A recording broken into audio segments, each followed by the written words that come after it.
പുണ്യമായ മാസമാണ്, ഏറ്റവും ശ്രേഷ്ഠതയുള്ള മാസമാണ്, ബഹുമാനിക്കേണ്ട മാസമാണ്, ആദരിക്കേണ്ട മാസമാണ്. റസൂലുള്ളാഹി സ്വല്ലല്ലാഹു അലൈഹി വസല്ലം ഒരിക്കൽ ഇങ്ങനെ നടന്നു പോവുകയാണ്. അവര് കബറിൽ പള്ളിപ്പറമ്പിലൂടെ പള്ളിയിലും പിന്നെ ഖബർസ്ഥാനിലൂടെ നടന്നു പോകുമ്പോൾ ഒരു കബറിൽ ഒരു യുവാവ് വല്ലാതെ ശിക്ഷ അനുഭവിക്കുന്നു. അവിടുന്ന് റസൂലുള്ളാഹി സ്വല്ലല്ലാഹു അലൈഹി വസല്ലം സഹാബത്തിനോട് പറഞ്ഞു, പ്രിയപ്പെട്ട സഹാബത്തെ, ആ സഹോദരൻ ആ യുവാവെങ്ങാനും ആ പരിശുദ്ധമായ റജബിൽ ഒരു നോമ്പ് നോറ്റിരുന്നെങ്കിൽ അല്ലാഹു സുബ്ഹാനഹു വ തആല അവനെ കബറിൽ വെച്ച് ശിക്ഷിക്കുകയില്ലായിരുന്നു എന്ന് നമ്മൾ ആലോചിക്കണം. പരിശുദ്ധമായ റജബിൽ ഒരു നോമ്പ് നമ്മൾ നോറ്റിരുന്നെങ്കിൽ ആ കബറിൽ നമുക്ക് ആ ശിക്ഷ ലഭിക്കുകയില്ലായിരുന്നു. ഹബീബ് റസൂലുള്ളാഹി സ്വല്ലല്ലാഹു അലൈഹി വസല്ലം പറഞ്ഞ സമയത്ത് ഒരു വൃദ്ധനായ സഹാബി റസൂലുള്ളാഹിന്റെ കൂടെ ഉണ്ടായിരുന്നു. ആ സഹാബി എന്നെ പോലെ നിങ്ങളെ പോലെ ചോദിച്ചു, അല്ലാഹുവിന്റെ റസൂലേ, എനിക്ക് റജബ് 30 നോൽക്കാൻ ആഗ്രഹമുണ്ട്, പക്ഷേ എന്റെ ശാരീരിക അവസ്ഥ അതിനെ സമ്മതിക്കുന്നില്ല. ആ 30 നോമ്പ് നോറ്റ പ്രതിഫലം എനിക്ക് എങ്ങനെ കിട്ടുക റസൂലേ? അല്ലാഹുവിന്റെ റസൂൽ അവിടെ നിന്ന് മറുപടി പറഞ്ഞു, പ്രിയപ്പെട്ട സഹാബ, നിങ്ങൾ പരിശുദ്ധമായ റജബിലെ ആദ്യത്തെ 10 നോമ്പ് നോക്കൂ, രണ്ടാമത്തെ നോക്കൂ, മൂന്നാമത്തെ നോക്കൂ, 30 നോമ്പ് നോറ്റ പ്രതിഫലം നിങ്ങൾക്ക് കിട്ടും. എന്നാൽ പരിശുദ്ധമായ റജബിലെ 21 ദിവസം നമ്മൾ ഇങ്ങനെ വിട പറഞ്ഞു. 22ാമത്തെ ദിവസത്തിലാണ് നമുക്കുള്ളത്. ഇനി നമുക്ക് ഓരോ 10 നോൽക്കാൻ കഴിഞ്ഞിരിക്കുന്നത് റജബിലെ മൊത്തത്തിൽ ഒരു നോൽപ്പെങ്കിലും നമ്മൾ നോൽക്കണം. അല്ലാഹു നമുക്ക് തൗഫീഖ് ചെയ്യട്ടെ. അതിൽ ഒരുപാട് പവിത്രതയുണ്ട് പരിശുദ്ധമായ റജബിന്റെ നോമ്പിന്. മറ്റൊരിക്കൽ റസൂലുള്ളാഹി സ്വല്ലല്ലാഹു അലൈഹി വസല്ലം പറഞ്ഞിട്ടുണ്ട്, എന്റെ റജബ് മാസം ഈസാ നബി അലൈഹി സ്വലാം ഇങ്ങനെ നടന്നു പോവുകയാണ്.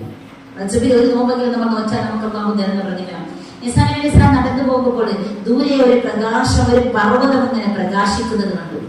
ഈസാ നബി അലൈഹി സ്വലാം അവിടെ 2 റക്അത്ത് നിസ്കരിച്ച് അല്ലാഹുവിനോട് ആവശ്യപ്പെടുകയാണ്, അല്ലാഹുവേ, എന്താണ് ആ പർവ്വതം ഇങ്ങനെ പ്രകാശിക്കുന്നത്? അല്ലാഹു പറഞ്ഞു, ഈസാ നബി അങ്ങ് ആ പർവ്വതത്തോട് ചോദിക്കുക. ഈസാ നബി പർവ്വതത്തോട് ചോദിച്ച്, പർവ്വതം എന്താണ് ഇങ്ങനെ പ്രകാശിക്കുന്നത്? പർവ്വതം ഒന്നും ഉണ്ടില്ല. അല്ലാഹുവിനോട് വീണ്ടും പറഞ്ഞു, അല്ലാഹു പർവ്വതത്തിന് സമ്മതം കൊടുത്തു ഈസാ നബിയോട് സംസാരിക്കാം. അപ്പൊ ആ പർവ്വതം ഈസാ നബി ചോദിച്ചതിന്റെ മറുപടി പറയാണ്, ഞാൻ ഇങ്ങനെ പ്രകാശിക്കാനുള്ള കാരണം എന്റെ ഈ പർവ്വതത്തിനുള്ളിൽ ഒരാൾ അല്ലാഹു എനിക്ക് ഇബാദത്ത് എടുക്കുന്നുണ്ട്. ഈസാ നബി അലൈഹി സ്വലാം പറഞ്ഞു, അയാൾ എനിക്കൊന്ന് കാണണം. പർവ്വതം 2 പിളർപ്പാവുകയും ഒരു വൃദ്ധനായ ഒരു സുന്ദരനായ ഒരു മനുഷ്യൻ പുറത്തേക്ക് ഇറങ്ങി വന്നു. ഈസാ നബി അലൈഹി സ്വലാം അദ്ദേഹത്തോട് ചോദിച്ചു, നിങ്ങൾ ആരാണ്? ഞാൻ മൂസാ നബി അലൈഹി സ്വലാമിന്റെ സമുദായത്തിൽപ്പെട്ട ആളാണ്, ബനൂ ഇസ്രായേലിൽപ്പെട്ട ആളാണ്. ഞാൻ അല്ലാഹുവിനോട് ദുആ ചെയ്തു, അല്ലാഹുവേ, എന്നെ നീ മുഹമ്മദ് നബിയുടെ ഉമ്മത്തിൽ പെടുത്തേണമേ. അങ്ങനെ അല്ലാഹുവിന്റെ ദുആക്ക് ഇജാബത്ത് നൽകി അല്ലാഹുവിനെ ഇബാദത്ത് ചെയ്യാൻ വേണ്ടി പ്രത്യേക ഒരു സ്ഥലം എനിക്ക് തയ്യാറാക്കി തന്നു. ആ സ്ഥലത്ത് ഈ പർവ്വതത്തിനുള്ളിലാണ് ഞാൻ ഇവിടെ ഇബാദത്ത് ചെയ്യുകയാണ്. അങ്ങനെ അല്ലാഹു സുബ്ഹാനഹു വ തആലയുടെ ഈസാ നബി ചോദിക്കുകയാണ്, ഈ മനുഷ്യനെ ഈ പർവ്വതത്തിന്റെ ഉള്ളിൽ ഇദ്ദേഹത്തിന്റെ ഇബാദത്ത് കാരണം ഈ പർവ്വതം പ്രകാശിക്കുന്നുവെങ്കിൽ 600 വർഷമായി ഇദ്ദേഹം ഈ പർവ്വതത്തിനുള്ളിൽ അല്ലാഹുവിനെ ഇബാദത്തിരിക്കുകയാണ്. ഈ മനുഷ്യന് നീ കൊടുക്കുന്ന പ്രതിഫലം മറ്റാർക്കെങ്കിലും അല്ലാഹുവേ നീ നൽകുന്നുണ്ടെന്ന് അവിടെ ഈസാ നബി അലൈഹി സ്വലാം അല്ലാഹുവിനോട് ചോദിച്ച സമയത്ത് അല്ലാഹു പറയുകയാണ്, ഈസാ, ഞാൻ നൽകുന്നുണ്ട്. എന്റെ മുഹമ്മദ് നബിയുടെ ഉമ്മത്തിൽപ്പെട്ട എന്റെ മുഹമ്മദ് നബിക്ക് ഞാൻ ഉമ്മത്തുകൾക്ക് ഞാൻ ഒരു മാസം നൽകുന്നുണ്ട്. പരിശുദ്ധമായ റജബ് ഷഹബാൻ ഷഹീ റമദാൻ ഷഹ്റു ഉമ്മത്തി. റജബ് അല്ലാഹുവിന്റെ മാസമാണ്. ഷഹബാൻ അല്ലാഹുവിന്റെ റസൂലിന്റെ മാസമാണ്. റമദാൻ എന്ന് പറഞ്ഞാൽ ഷഹ്റു ഉമ്മത്തി എന്റെ നിങ്ങളുടെ മാസമാണ്. എന്നാൽ ഈ പരിശുദ്ധമായ റജബ് ഞാൻ മുഹമ്മദ് നബിയുടെ ഉമ്മത്തിന് നൽകുന്നുണ്ട് ഈസാ നബിയെ. ആ റജബ് മാസത്തിലെ ആ റജബിനെ ആദരിച്ചുകൊണ്ട് ബഹുമാനിച്ചുകൊണ്ട് മുഹമ്മദ് നബിയുടെ ഉമ്മത്തിലെ ആരെങ്കിലും ഒരു നോമ്പ് നോറ്റാൽ ഈ 600 വർഷം അല്ലാഹുവിന്റെ ഇബാദത്തെടുത്ത് ഈ പർവ്വതത്തുള്ളിൽ കഴിയുന്ന മനുഷ്യന് കൊടുക്കുന്ന പ്രതിഫലം ഞാൻ നൽകുമെന്ന് അല്ലാഹു ഈസാ നബിയോട് പറഞ്ഞു എന്ന് ഹബീബ് റസൂലുള്ളാഹി സ്വല്ലല്ലാഹു അലൈഹി വസല്ലം പഠിപ്പിച്ചിട്ടുണ്ട്. അപ്പൊ പരിശുദ്ധമായ റജബിലെ ഒരു നോമ്പെങ്കിലും നമ്മുടെ കെട്ടിയോനും കുട്ടികളും നമ്മളും നോറ്റിരിക്കണം. എന്നാൽ നമുക്ക് ഒരിക്കലും ഭയപ്പെടേണ്ടതില്ല. ആ കബറിൽ വെച്ച് നമ്മൾ ശിക്ഷിക്കില്ലെന്ന് ഹബീബ് റസൂലുള്ളാഹി സ്വല്ലല്ലാഹു അലൈഹി വസല്ലം പഠിപ്പിച്ചിട്ടുണ്ട്. പിന്നെ വെറും കുറഞ്ഞ ദിവസങ്ങളെ നമുക്ക് മുന്നിലുള്ള റജബ് വിത്തിടേണ്ട മാസമാണ്. ഈ റജബിൽ നമ്മൾ വിത്തിറക്കിയാലേ ശഅബാനിൽ അതിലൊന്ന് നനച്ചു കൊടുത്തിട്ട് റമദാനിൽ നമുക്ക് കൊയ്തെടുക്കാൻ പറ്റൂ. റജബും ശഅബാനും നമുക്ക് അനുകൂലമല്ലെങ്കിൽ, റജബിലും ശഅബാനിലെ ബർക്കത്ത് നമുക്ക് കിട്ടിയിട്ടില്ലെങ്കിൽ ഒരിക്കലും പരിശുദ്ധ റമദാനെ നമുക്ക് നേടിയെടുക്കാൻ കഴിയില്ല. ആദ്യത്തെ 10 റഹ്മത്ത് കൊടുക്കും കിട്ടൂല, രണ്ടാമത്തെ 10 മഗ്ഫിറത്ത് കൊടുക്കും കിട്ടൂല, മൂന്നാമത്തെ 10 എന്തൊക്കെ കോടാനക്കോടി ജനങ്ങളെ നരകത്തിൽ മോചിപ്പിക്കും. ഇതിലൊന്നും നമ്മൾ പെടൂല. എങ്ങനെ? അതിനാണ് നമ്മൾ പറയുന്നത്, അല്ലാഹുമ്മ ബാരിക് ലനാ ഫീ റജബിൻ വ ശഅബാൻ വബല്ലിഗ്നാ റമദാൻ. അല്ലാഹുമ്മ ബാരിക് ലനാ ഫീ റജബിൻ വ ശഅബാൻ വബല്ലിഗ്നാ റമദാൻ. റജബ് നമ്മൾ ഒരു നോമ്പെങ്കിലും നോക്കണം. പ്രത്യേകിച്ച് 3 നോമ്പ് നോറ്റാൽ മാസങ്ങൾ പോയെങ്കിലും ഇനിയുള്ള ദിവസങ്ങളിൽ 3 നോമ്പെങ്കിലും നോക്ക്. റജബ് ഫുള്ള് നോമ്പ് നോറ്റ പ്രതിഫലം അള്ളാന്റെ ഹബീബ് ഓരോ പത്തുകളിലാണെങ്കിലും നമ്മൾ അത് അറിയാതെ പോയത് കൊണ്ടാണെങ്കിലും 3 നോമ്പിന്റെ അള്ളാഹു സ്വീകരിക്കുമാറാവട്ടെ. അള്ളാഹു സ്വീകരിക്കുമാറാവട്ടെ. റജബിലെ നോമ്പിന് ഒരു നോമ്പ് നോറ്റാല് 60 മാസം തീർച്ചയായും നോമ്പ് നോറ്റതിനാണ്. പക്ഷേ 600 വർഷം അള്ളാഹ് ഇബാദത്തെടുത്ത ഈ പർവ്വതത്തിനുള്ളിൽ കഴിയുന്ന ആളുടെ പ്രതിഫലം അള്ളാഹു നമുക്ക് നൽകുമെന്ന് ഹബീബ് റസൂലുള്ളാഹി സ്വല്ലല്ലാഹു അലൈഹി വസല്ലം പറഞ്ഞിട്ടുണ്ട്. റജബിനെ നമ്മൾ ആദരിക്കണം. ദുൽഖഅദ, ദുൽഹജ്ജ്, ജമാഅത്തുൽ ആഖിറത്ത് കഴിഞ്ഞു പോയ പോലെ റജബ് നമ്മളോട് വിട പറയല്ലേ. നോമ്പിന് വേണ്ടിയിട്ടുള്ള ഒരുക്കങ്ങളാണ് റജബ്, മനസ്സുകൊണ്ടുള്ള ഒരുക്കമാണ്. റജബിനെ നമ്മൾ ആദരിക്കണം, ബഹുമാനിക്കണം. റജബിനെ ആദരിച്ച ഒരു സഹോദരിയുടെ കഥ നമുക്കറിയാം. ഒരിക്കലും ഒരു സഹോദരി പരിശുദ്ധമായ റജബായി കഴിഞ്ഞാൽ ആ റജബില് ഇഖ്ലാസ് സൂറത്ത് ഓതുമാക്കും. അങ്ങനെ ആ സഹോദരി കുറെ കാലങ്ങൾക്ക് ശേഷം ഒരു റജബ് മാസത്തിൽ മരണപ്പെടുകയാണ്. മരണപ്പെടുന്നതിന് മുന്നേ സ്വന്തം മകനോട് പറഞ്ഞു, മോനെ, ഞാൻ മരിച്ചാൽ എന്നെ ഇനി ഈ തുണിയിൽ കഫൻ ചെയ്യാൻ. പ്രിയപ്പെട്ട മകനത് മറന്നുപോയി. മറ്റൊരു പുതുവസ്ത്രത്തിൽ കഫൻ ചെയ്ത് ഉമ്മാനെ മറവ് ചെയ്തു. അങ്ങനെ അന്ന് രാത്രി ആ മകൻ കിടന്നിറങ്ങുമ്പോൾ റസൂലുള്ളാഹി പറഞ്ഞതാണ്, ആ മകൻ കിടന്നിറങ്ങുമ്പോൾ ആ ഉമ്മാനെ സ്വപ്നത്തിൽ കാണാൻ. ഉമ്മ സ്വപ്നത്തിൽ എന്താ പറയുന്നത്? മകനെ, എനിക്ക് നിന്നോട് പൊരുത്തമില്ല. നീ നിന്നോട് ഞാൻ കഫൻ ചെയ്യാൻ പറഞ്ഞ തുണിയിൽ എന്നെ കഫൻ ചെയ്തില്ലല്ലോ. ഇത് കേട്ട മകൻ പൊട്ടിത്തെറിച്ച് എണീറ്റിട്ട് ഓടുകയാണ് പള്ളിപ്പറമ്പിലേക്ക്. പള്ളിപ്പറമ്പിൽ ചെന്നുകൊണ്ട് ആ ഉമ്മയുടെ കബർ മാറ്റി. ഉമ്മയെ പുറത്തെടുത്തിട്ട് ഈ കഫൻ തുണിയിൽ കഫൻ ചെയ്യാൻ ഉദ്ദേശിച്ചു. പക്ഷേ ആ ഉമ്മയെ ആ കബറിൽ കാണുന്നില്ല. മകന് വല്ലാത്ത വിഷമമായി, സങ്കടമായി. അവിടെ നിന്ന് ദുആ ചെയ്തു. ആ സമയത്ത് കബറിൽ നിന്ന് ഒരു അശരീരി, ആളില്ലാത്ത ശബ്ദം കേൾക്കുകയാണ്. എന്താ നിങ്ങൾ മനസ്സിലാക്കിയത്? പരിശുദ്ധമായ റജബിനെ ആദരിച്ചിട്ട്, പരിശുദ്ധമായ റജബിനെ ബഹുമാനിച്ച്, പരിശുദ്ധമായ റജബിലെ ഇഖ്ലാസ് സൂറത്ത് അധികരിപ്പിച്ച് ഒരാളെ നമ്മൾ കബറിൽ ഒറ്റക്കാക്കുകയോ ആ കബറിൽ നിന്ന് രക്ഷയിരിക്കണം. അപ്പൊ നമ്മൾ പരിശുദ്ധമായ റജബിനെ ആദരിച്ച് ഈ റജബിൽ സൂറത്തിൽ ഇഖ്ലാസ് പാരായണം ചെയ്താൽ അള്ളാഹു നമ്മളെ കബറിൽ ഒറ്റക്ക് പോലും ആക്കൂല. കബറിലെ നമ്മുടെ രക്ഷയ്ക്ക് വേണ്ടിയിട്ട് നമ്മുടെ ആരോഗ്യമുള്ള സമയത്ത് അള്ളാഹനെ മറന്ന് ജീവിക്കുമ്പോൾ, ആരോഗ്യമില്ലാത്ത സമയത്ത് മരണത്തെ ഓർത്ത് കരയുമ്പോൾ, ആ കബറിനെ കുറിച്ച് വിഷമിക്കുമ്പോൾ, ആ മനുഷ്യരെ കുറിച്ച് പരാതി പറയുമ്പോൾ, മനസ്സ് വല്ലാതെ വേദനിക്കുന്ന സമയത്ത് ഇല്ല സമാധാനത്തോട് സന്തോഷത്തോടു കൂടി ഒരു മരണം, ഖബർ ജീവിത റാഹത്തില്, മഹ്ശറ റാഹത്തില്, ഇസ്ലാം റാഹത്തില്, സ്വർഗപ്രവേശം എളുപ്പത്തില് ഇത് നമുക്ക് കിട്ടണോ? ആ ഈ റജബ് വിത്തിന്റെ മാസമാണ്. ഈ പരിശുദ്ധമായ റജബിൽ നമ്മൾ ആരംഭിച്ചോ ഒരു 100 ഇഖ്ലാസിൽ കുറയാതെ ഒരു ദിവസവും പാരായണം ചെയ്യണം. അള്ളാഹു തൗഫീഖ് ചെയ്യുമാറാകട്ടെ. അള്ളാഹു നമുക്ക് തൗഫീഖ് ചെയ്യട്ടെ. പരിശുദ്ധമായ റജബില് 4 കാര്യങ്ങളിൽ നിങ്ങളിൽ ഉണ്ടാകട്ടെ. റസൂലുള്ളാഹി പഠിപ്പിക്കുകയാണ്, 4 കാര്യങ്ങൾ നിങ്ങളിൽ ഉണ്ടായി കഴിഞ്ഞാൽ അള്ളാഹുവിന്റെ കോപം നിങ്ങളുടെ മേലിൽ ഉണ്ടാകും. എന്നിട്ട് റസൂലുള്ളാഹി പറയുന്നത് നല്ലോണം ശ്രദ്ധിക്കണം. ഈ റജബില് എങ്കിലും നിങ്ങളിലും ഈ 4 പ്രവൃത്തി ഉണ്ടായാൽ അള്ളാഹുവിന്റെ കോപം നമ്മളിൽ ഉണ്ടാകും. ഹദീസിന്റെ അവസാനം പറയുന്നുണ്ട്, അള്ളാഹു നമ്മളോട് കോപിച്ചാൽ ഏത് രീതിയിലാണെന്ന് അറിയില്ല, നമ്മുടെ മരണം വരെ അത് കാരണം സംഭവിക്കും. ആരോഗ്യത്തെ രോഗമില്ല, പെട്ടെന്ന് അപകടത്തിൽ എങ്ങനെയെങ്കിലും നമ്മൾക്ക് വേണ്ടപ്പെട്ടവർക്കോ ആ മരണം സംഭവിക്കും. ഈ 4 കാര്യം നമ്മളിൽ ഉണ്ടായാൽ ചില ആളുകളുടെ ഒക്കെ മരണം പെട്ടെന്നുള്ള മരണം, അപകട മരണം, ഒരു രോഗമില്ലാത്ത മരണം, ഇങ്ങനെ കേൾക്കുന്നതൊക്കെ ഇങ്ങനെ ആലോചിച്ച് ഈ ഹദീസ് പഠിച്ച സമയത്ത് ഞാൻ അവരിലേക്ക് ഒന്ന് കണ്ണോടിച്ചു പോകും. എന്റെ അനുഭവത്തിൽ തന്നെ ഈ 4 കാര്യങ്ങൾ ചെയ്യുന്നവർക്ക് ഇത് സംഭവിച്ചത് ഞാൻ കണ്ടിട്ടുണ്ട്. അപ്പൊ നമ്മൾ ഇതിനകത്ത് ബേജാറ് ഈ ഹദീസ് ചോദ്യത്തിന് ശേഷം ഈ റജബിന്റെ 4 കാര്യം നമ്മളിലുണ്ടായ അള്ളാഹുവിന്റെ കോപം നമ്മളിലുണ്ട്. എന്താണ് അതിലൊന്ന്? റസൂലുള്ളാഹി സ്വല്ലല്ലാഹു അലൈഹി വസല്ലം പറയാണ്, ഒന്നാമത്തേത് താരിഖുസ് സ്വലാത്ത്, നിസ്കാരം ഉപേക്ഷിച്ചവനെ. ഒരു ദിവസവും നിസ്കാരം ഉപേക്ഷിക്കാൻ പാടില്ല, ഒരു മാസവും നിസ്കാരം ഉപേക്ഷിക്കാൻ പാടില്ല. എല്ലാ ദിവസവും എല്ലാ മാസവും ഇന്ന സ്വലാത്ത് കാനത്ത് അലൽ മുഅ്മിനീന കിതാബൻ മൗഖൂത. എല്ലാ മാസങ്ങളിലും ദിവസങ്ങളിലും നമുക്ക് നോമ്പ് നിർബന്ധമാണ്. പക്ഷേ റജബ് അള്ളാഹുവിന്റെ മാസമാണ്.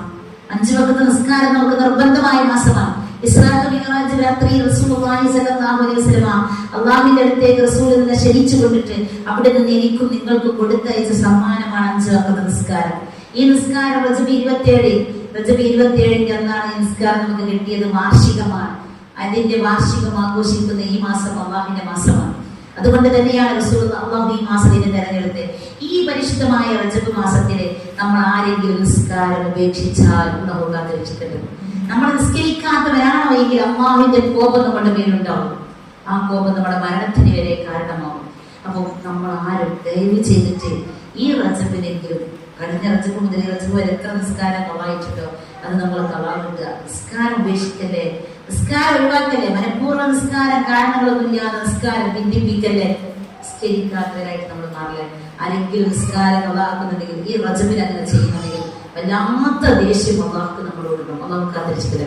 രണ്ടാമതായിട്ട് അള്ളാഹു റസൂൽ പറയുന്നു, എന്താ പറയുന്നത്, മമ്മസാഹിലെ പരാതങ്ങൾ എന്താ ചോദിച്ചു വന്ന് ഈ റജബിൽ നിങ്ങളോട് ആരെങ്കിലും എന്തെങ്കിലും സഹായം ചോദിച്ചു, നിങ്ങളെ കൊണ്ട് കഴിഞ്ഞിട്ട് സാധ്യമാകുന്നത് നിങ്ങൾ അത് നൽകിയിട്ടില്ല എങ്കിൽ അള്ളാഹുവിന്റെ കോപം നമ്മുടെ മേലുണ്ടാവും. നമ്മളോട് ആരെങ്കിലും ഒന്നേ ചോദിച്ചു, പണമാവട്ടെ എന്താവട്ടെ, ഒരു ഗ്ലാസ് വെള്ളമാവട്ടെ, എന്ത് നമ്മളോട് ചോദിച്ചു ആവശ്യപ്പെട്ടവരെ നമ്മളെങ്ങാനും തടഞ്ഞിട്ടുണ്ടെങ്കിൽ, അവരെ നിഷേധിച്ചിട്ടുണ്ടെങ്കിൽ, അതായത് ആ സ്വതക്കത്തു റദ്ദുൽ ബലായ സ്വതക്ക, എല്ലാ ആഫത്തുകളെയും തടയുന്ന ഇങ്ങനത്തെ സദക്ക, അള്ളാഹുവിന് ഏറ്റവും ഇഷ്ടപ്പെട്ട ഈ സദക്ക ഈ പരിശുദ്ധമായ റജബിൽ നമ്മൾ തടഞ്ഞു വെച്ചിട്ടുണ്ടെങ്കിൽ അള്ളാഹുവിന്റെ കോപം നമുക്കുണ്ട്.